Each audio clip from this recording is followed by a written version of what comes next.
Good morning everyone, welcome back to English class. I am Mrs. Rahila Bibi, your English teacher. How are you children? Hope you have done your work and submitted on time. Anyway, stay safe, healthy and happy at home always.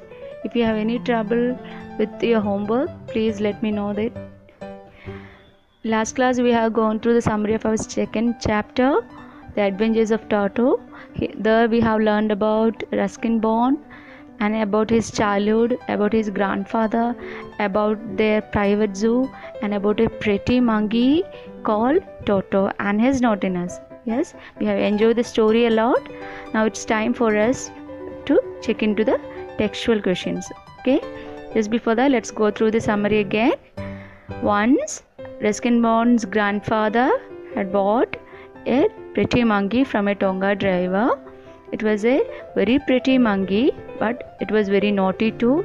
It made a lot of troubles for them.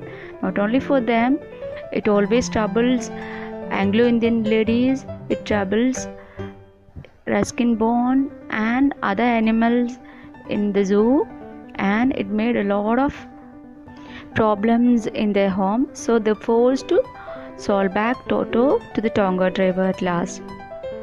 So now let's check into the question answers now. Just before that, I want you to read the whole text again. You have to read 1 or 2, 3 times the story and try to note down the new word meanings. Try to note down the steps of all the events of the stories. All the naughtiness you have to note down. You have to note down the naughtiness. You have to list out the naughtiness of Toto because you can expect it for the exam. Okay. You should be aware of all the sequence of the story. Okay. Now let's move on to page number 11. Question answers. Question number 1. How does Toto come to grandfather's private zoo? How does Toto come to grandfather's private zoo? So the answer comes in the first paragraph itself. That's in page number 7, first paragraph. Grandfather bought Toto from a Tonga driver for the sum of 5 rupees because the Tonga driver used to keep the little red monkey tied and the monkey looked so out of place there. So the grandfather felt pity and decided to bought it. Okay. So there comes the first answer in the first paragraph itself. And if you want to add any more thing, you can add by yourself. Okay. About this situation that grandfather forced to bought Toto, and here you can mention about the animal love of grandfather. Okay, how he cares about animals, that also you have notified. You can notify here. Okay. Then comes second question. Toto was a pretty monkey. In what sense is Toto pretty? Yeah, that also given in the second paragraph of page number 7. Here you can talk about the looks of pretty monkey Toto and also about its naughtiness. Toto was a pretty monkey. His bright eyes sparkled with mischief beneath deep-set eyebrows, and his teeth, which were pearly white, were very often displayed in a smile, and with it always frightened the elderly Anglo-Indian ladies. But its hands looked dried up as though they had been pickled in the sun for many years, and its fingers were crooked and wicked. All those things you can note down as the answer. It is in the second paragraph. Okay, physical appearance of Toto, and also you can mention about the naughtiness of as a pretty monkey. Okay. Then question number 3. Why does grandfather take Toto to Sahanpur, and how? Why does the ticket collector insist on calling Toto as a dog? Here the answer comes in page number 8 in second paragraph. Okay, there it is clearly given that Toto was transferred to a big cage in servants' quarters, and there are a lot of some other animals were there. A tortoise, a pair of rabbits, tame squirrel, etc. And also a pet goat was there. But due to its mischievousness, this pretty monkey, this naughty monkey wouldn't allow any of its companions to sleep at night. So that is why grandfather take him with him to Saharanpur. And one more question is there. Why does the ticket collector insist on calling Toto as a dog? That comes in the next paragraph. At last, Toto suddenly poked his head out of the bag and gave the ticket collector a wide grin. So because of its mischievousness, because of its naughtiness and its physical appearance, the ticket collector misunderstood Toto as a dog, and the grandfather had to pay fine for it. Okay, the answer comes in page number 8, third paragraph. Now next question. How does Toto take a bath? Where has he learned to do this? How does Toto almost boil himself alive? The answer comes in page number 9. Here the answer comes in page, not only in page number 9, page number 10 also. 2 paragraphs are there.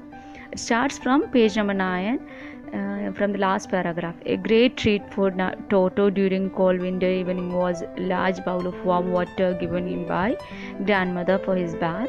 He would cunningly test the temperature with his hand. Just like human being, it was acting. Okay, it was very funny, and at the same time it was very intelligent too.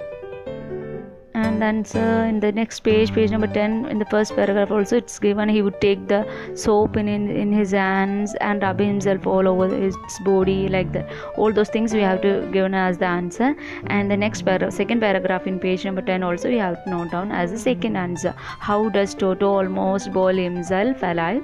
The answer comes in page number 10, second paragraph. A large kitchen kettle had been left once for boiling tea, and this monkey thought of it was the water was there for him to have a bath. So he got in with his head sticking out from the open kettle, and until the water began to boil he was playing in the water. Then there he continued hopping up and down for some time until grandmother arrived and howled him, and she rescued him from the.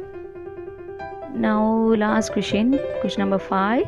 Why does the author say Toto was not the sort of pet we would keep for long?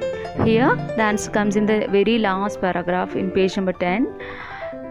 Because they were not well to do, they can't afford the frequent loss of dishes, clothes, curtains and wallpaper, that all those things were damaged by Toto, so they can't afford it. So grandfather found the Tonga driver again, sold Toto back to him for only 3 rupees. That comes as the answer for last question in page number 10 itself, from the last paragraph. And from here you can expect essays also. So essays might be a direct question or indirect question. We can expect a character sketch of grandfather from this part, because it is already given that grandfather was very fond of animals. So it would be given as a question, as an essay question. Give a character sketch of grandfather of Ruskin Bone, like that a question may come from here as an essay. And another question you can expect from here is Toto was an adventurous monkey. Just list out his naughtiness, or how do you react to this situation that Toto was a pretty naughty monkey. Or you can it might be asked, Toto was an adventurous monkey, how do we justify this answer, like that essay questions you can expect from this part. Okay, so I hope the textual questions are very easy for you. It's easy, it's clear for you now. Now it's time for you to read the text again and again. You have to read and you have to understand the story. You have to know the structure of the story, from where it plot of the story should be in detailed manner. You should understand the plot of the story. What all things happening in the story, you should know the order of the events. Okay, then only you will be able to present it in the essay.